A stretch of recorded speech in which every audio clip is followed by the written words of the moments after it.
Happy with really.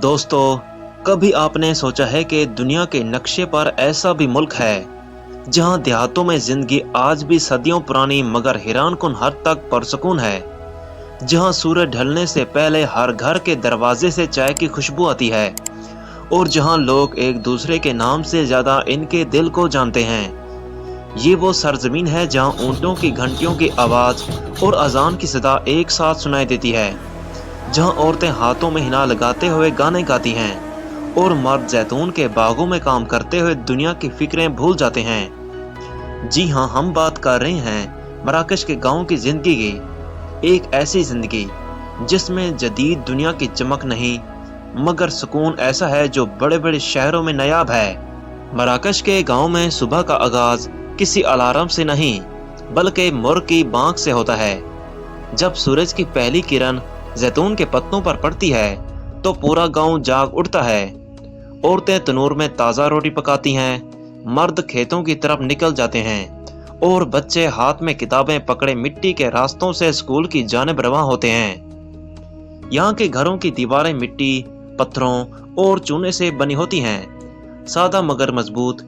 छतों पर अक्सर बकरियां बैठती नजर आती हैं। जी हाँ, छत पर बकरियां, क्योंकि यहाँ का तर्ज जिंदगी फितरत के साथ जुड़ा हुआ है। सकाफत और रिवायात। मराकश के देहाती लोग अपनी रिवायात के मुहाफिज हैं। यहाँ शादी ब्याह से लेकर फसल की कटाई तक हर मौका खुशियों और इज्तिमाई दावों से भरा होता है। एक आम मराकशी गांव में आप देखेंगे कि औरतें रंग बिरंगे कपड़े पहने, सर पर दुपट्टा और हाथों में चमकती चूड़ियां लिए रिवायती गाने गाती हैं। मर्द जब मवेशियों के साथ वापस आते हैं तो बच्चे दौड़कर इनके हाथ से दूध के बर्तन लेते हैं। ये मंजर ऐसा होता है जैसे वक्त थम गया हो, ना मोबाइल की घंटी, ना शोर, ना जल्दी, सिर्फ सुकून, मोहब्बत और फितरत। ऊंट, बकरियां और खेत।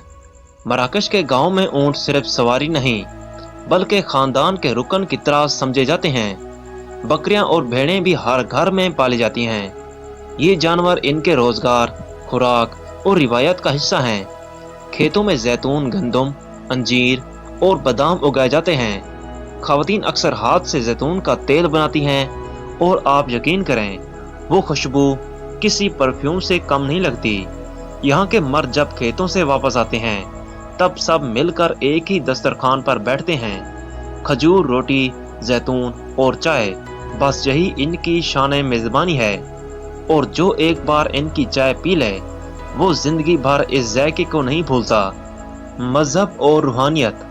गांव के बीच में एक छोटी सी मस्जिद होती है जहां अजान की आवाज पूरे इलाके में गूंजती है। नमाज के बाद सब एक दूसरे के साथ दुआ करते हैं और बातें करते हुए अक्सर ये कहते हैं, दुनिया बदल गई है मगर हम अब भी अल्लाह के सहारे जिंदा हैं। ये जुमला मराकश के देहातियों की सोच की अक्कासी करता है। ये लोग कम कम बोलते हैं मगर जब बोलते हैं तो दिल से। यही वो रूहानियत है जो इस मुल्क के देहातों को बाकी दुनिया से मुनफरिद बनाती है। हुनर और दस्तकारी।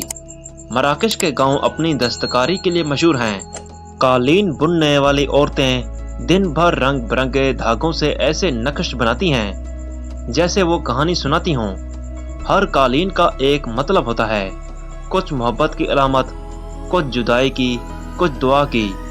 इसी तरह मर्द लकड़ी, तांबे और चमड़े के काम में माहिर होते हैं। यही हुनर मराकश के बाजारों में फरोख्त होते और ये लोग फख्र से कहते हैं, ये सब हमारे गांव के हाथों की कमाई है, मशीनों की नहीं। मराकशी चाय और मेहमान नवाजी। दोस्तों, अगर आप मराकश के किसी गांव जाएं तो चाहे आप अजमनी हो या सियाह, आपको सबसे पहले चाय पेश की जाएगी। ये चाय आम नहीं होती, ये नाना पुदीना से बनी मीठी चाय होती है जिसे वो ऊंचाई से अंडेल कर झागदार बनाते हैं। ये इनकी मोहब्बत और मेहमान नवाजी की निशानी है। अक्सर घर में कोई बुजुर्ग बैठा हुआ कहता है, چائے پیے بغیر جانا بد تہذیبی ہے اور آپ ہنس کر رک جاتے ہیں کیونکہ اس محبت کو انکار کرنا ممکن ہی نہیں۔ شادی کا منظر اور زندگی کا فلسفہ۔ جب سورج پہاڑوں کے پیچھے چھپتا ہے تو گاؤں کے لوگ چھتوں پر بیٹھ کر باتیں کرتے ہیں۔ کوئی چائے پی رہا ہوتا ہے، کوئی بچوں کو قصے سنا رہا ہوتا ہے اور کوئی صرف خاموشی سے آسمان کو دیکھ رہا ہوتا ہے۔ یہ وہ لمحہ ہے جہاں زندگی سادہ مگر گہری محسوس ہوتی ہے۔ یہ لوگ کم کماتے ہیں مگر زیادہ جیتے ہیں۔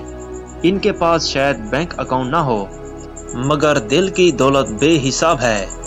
دوستو، مراکش کے گاؤں کی زندگی میں عورت کا کردار صرف گھر تک محدود نہیں۔ یہ عورتیں زندگی کی ریڑھ کی ہڈی سمجھی جاتی ہیں۔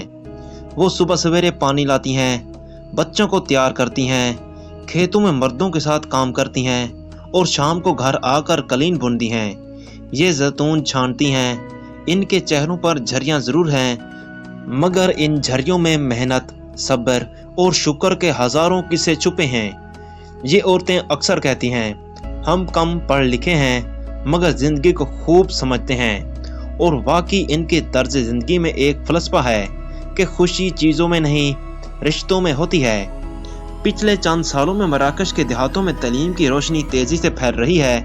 جہاں پہلے اسکول صرف ایک کچا کمرہ تھا، اب وہاں چھوٹے چھوٹے اسکول بن چکے ہیں جہاں مقامی استاد بچوں کو عربی اور فرانسیسی زبان پڑھاتے ہیں۔ دلچسپ بات یہ ہے کہ لڑکیاں اب زیادہ تعداد میں اسکول جا رہی ہیں۔ وہ خواب دیکھتی ہیں کہ ایک دن ٹیچر یا نرس بنیں گی تاکہ اپنے گاؤں کو بہتر بنا سکیں۔ ایک چھوٹی سی طالبہ نے کہا، میں چاہتی ہوں کہ ہمارا گاؤں بھی شہر جیسا بنے مگر اپنی سادگی کے ساتھ۔ یہ جملہ سن کر شاید آپ بھی مسکرا اٹھیں کیونکہ یہی تو مراکش کی اصل روح ہے، تبدیلی کے ساتھ روایت کو بچھانے کا، تبدیلی کے ساتھ روایات کو بچائے رکھنا۔ اگر آپ کسی دن مراکش کے شمالی پہاڑوں میں جائیں تو آپ کو لگے گا جیسے آپ کسی پینٹنگ کے اندر آ گئے ہیں۔ اونچے پہاڑ، زیتون کے درخت اور ان کے بیچ بہتا ہوا صاف پانی، یہ وہ جگہ ہیں جہاں وقت تھم جاتا ہے، پرندے آزاد اڑتے ہیں اور ہوا میں تازگی ایسی کہ جیسے فطرت خود دعا کر رہی ہو۔ یہ لوگ اپنی زمین سے، اپنے درختوں سے، اپنے جانوروں سے رشتہ رکھتے ہیں۔ جب بارش ہوتی ہے تو وہ زمین کو چھو کر شکر ادا کرتے ہیں کیونکہ ان کے لیے مٹی صرف مٹی نہیں، ماں ہے، روزی ہے، زندگی ہے۔ آج جب دنیا میں تیزی ہے، انٹرنیٹ ہے، سوشل میڈیا ہے، تب بھی مراکش کے گاؤں والے اپنی اصل پہچان نہیں بھولے۔ نوجوان اب موبائل رکھتے ہیں مگر بزرگوں کی بات سنتے ہیں، شہروں کی چمک دیکھتے ہیں مگر اپنے کھیتوں کو نہیں بھولتے۔ یہی توازن اس قوم کو خاص بناتا ہے۔ یہ لوگ ہمیں سکھاتے ہیں کہ ترقی اچھی بات ہے مگر پہچان کھونا سب سے بڑا نقصان ہے۔ آخر میں، اگر آپ کبھی مراکش جائیں تو صرف شہر مراکش یا کاسا بلنکا ہی نہ دیکھیں۔ ایک دن کسی چھوٹے سے گاؤں چلے جائیں، چاہے وہ چیف ٹاؤن کے نیلے پہاڑوں کے بیچ ہو یا اٹلس ماؤنٹین کے کنارے۔ وہاں آپ کو پتہ چلے گا کہ زندگی کے لیے زیادہ کچھ نہیں چاہیے، صرف خلوص، مہمان نوازی اور دل کی روشنی۔ یہی ہے مراکش کے دیہاتوں کا سبق، سادگی میں عظمت اور محبت میں طاقت۔ دوستو، اگر آپ کو یہ سادہ مگر دل کو چھو لینے والی زندگی پسند آئی ہو تو ویڈیو کو لائک کریں، چینل کو سبسکرائب کریں اور کمنٹس میں بتائیں کیا آپ بھی ایسی پرسکون زندگی گزارنا چاہیں گے۔